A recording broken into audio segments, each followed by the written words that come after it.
frappe ainsi régulièrement à la porte du temple? C'est un profane qui demande à être interrogé, vénérable maître. Faites entrer le profane.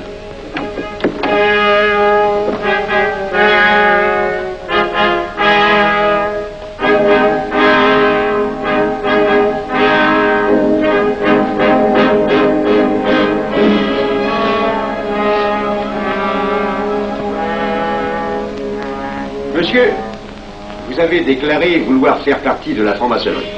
Mais nous désirons savoir qui vous êtes.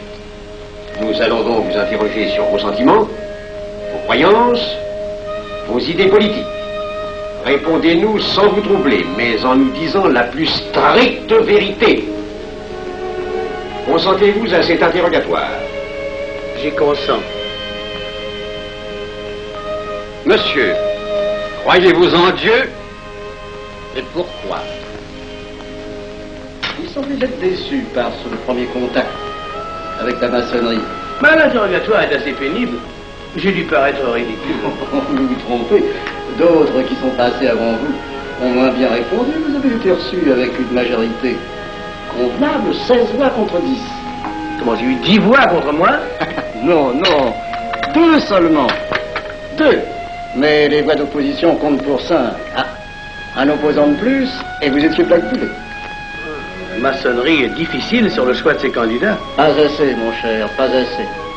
Je dois même vous avertir que lorsque vous serez en loge, vous serez déçu. Le milieu maçonnique est épouvantablement médiocre. Vous verrez que vous nous apporterez plus que vous ne recevrez. Mais ces rites dont vous m'avez parlé, ces initiations mystérieuses... De bêtises. Il y en a qui y attachent un certain sens symbolique. La plupart des maçons rient eux-mêmes de ces vieilles pratiques désuètes. Seulement le jour de votre initiation, tenez-vous bien, les épreuves de la cérémonie ne sont pas commodes.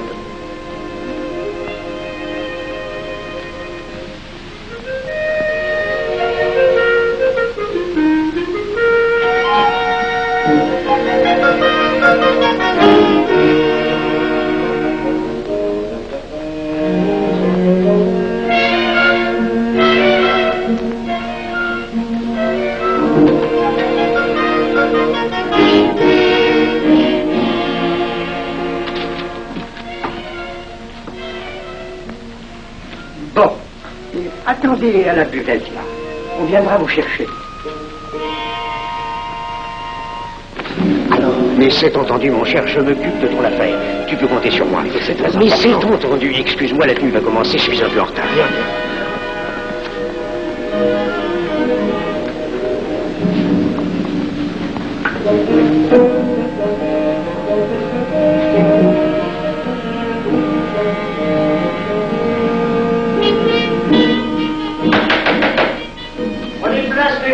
Nous allons ouvrir les travaux.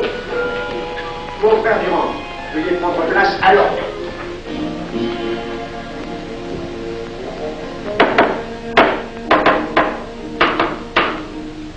Frère premier surveillant, êtes-vous franc-maçon? Mes frères me reconnaissent comme tel, vénérable maître. Frère second surveillant, quel âge avez-vous? 3 ans, vénérable maître. Frère premier surveillant, quel est le premier devoir d'un surveillant en loge? Vénérable maître, c'est de s'assurer que le temple est couvert. Veuillez vous en faire assurer par le frère couvreur.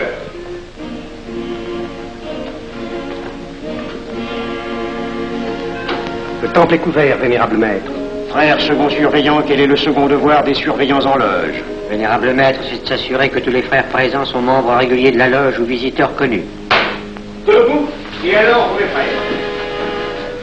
Frère premier et second surveillant, assurez-vous que tous les frères rangés devant vos colonnes sont membres réguliers de la loge ou visiteurs connus.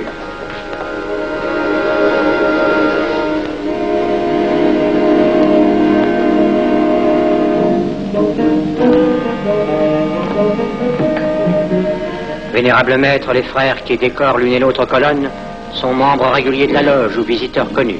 Il en est de même à l'Orient.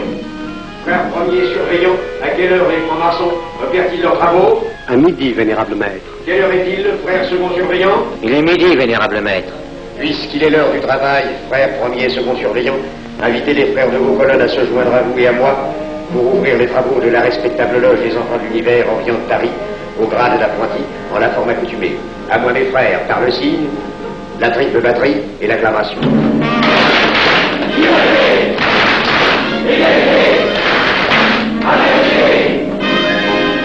mes frères, les travaux sont ouverts. Mes frères, l'ordre du jour appelle l'initiation du profane Avenel. L'atelier a voté dans une précédente tenue la mission du dit profane. Nous allons donc ce soir le recevoir solennellement. Mon frère couvreur, veuillez aller chercher le profane Avenel qui a écrit son testament philosophique dans le cabinet de réflexion.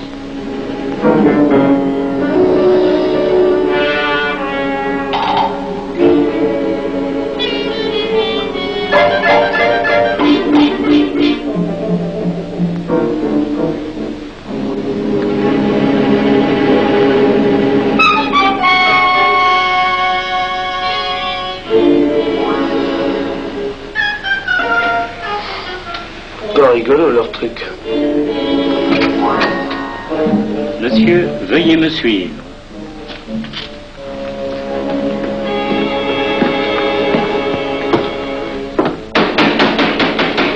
Qui frappe ainsi régulièrement à la porte du temple? Général de maître, c'est un profane qui demande à être reçu maçon s'il en est jugé digne. Frères, armez-vous de vos glaives. Faites entrer le profane.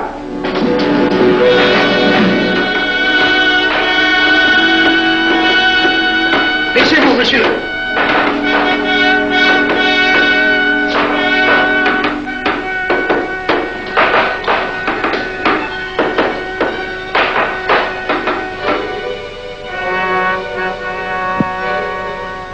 Monsieur, cette épée que vous sentez sur votre poitrine est toujours levée pour punir le parjure. Elle est le symbole du remords qui déchirerait votre cœur si vous deveniez traître à la société dans laquelle vous voulez entrer. Est-ce de votre propre volonté, en pleine liberté, que vous vous présentez parmi nous? Oui. C'est une institution qui ne procède que d'elle-même. Elle prend sa force dans la raison. Persistez-vous toujours dans vos intentions? Êtes-vous bien déterminé à vous soumettre aux épreuves, quelles qu'elles puissent être? J'y consens. En ce cas, confiez-vous à la main qui va diriger vos pas. Mais, comme il serait imprudent de s'imposer des obligations dont on ne connaîtrait pas l'étendue, il est de la sagesse de cette respectable assemblée de vous dire quels seront vos devoirs si elle vous admet dans son sein. Le premier est un devoir absolu de secret sur tout ce que vous pourrez entendre et découvrir parmi nous, ainsi que sur tout ce que vous verrez et saurez par la suite. Je dois exiger de vous un serment prêté sur la coupe des libations. Consentez-vous à le prêter? Oui. Frère expert, faites approcher le profane. Et vous, maître des cérémonies, apportez la coupe des serments. Présentez la coupe au profane.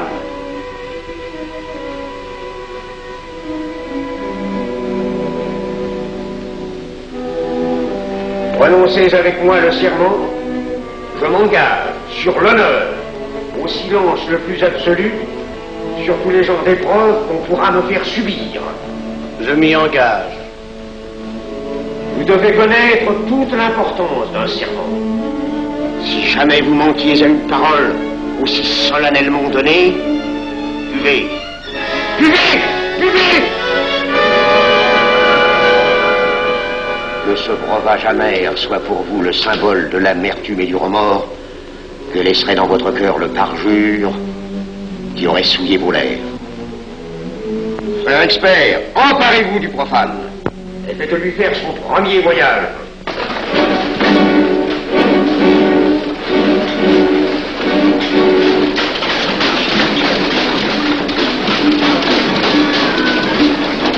Là, c'est un profane qui demande à être reçu maçon.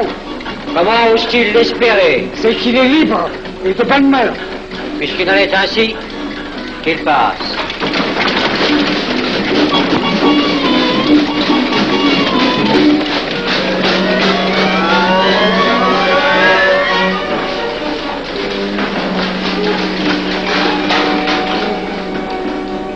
Monsieur, le voyage symbolique que vous venez de faire est l'emblème de la vie humaine. Le bruit que vous avez entendu figure les passions qui l'agitent, Les obstacles que vous avez rencontrés peignent les difficultés que l'homme éprouve et qu'il ne peut vaincre ou surmonter que grâce à l'aide qu'il trouve dans ses semblables. Frère expert, faites faire le 2e voyage.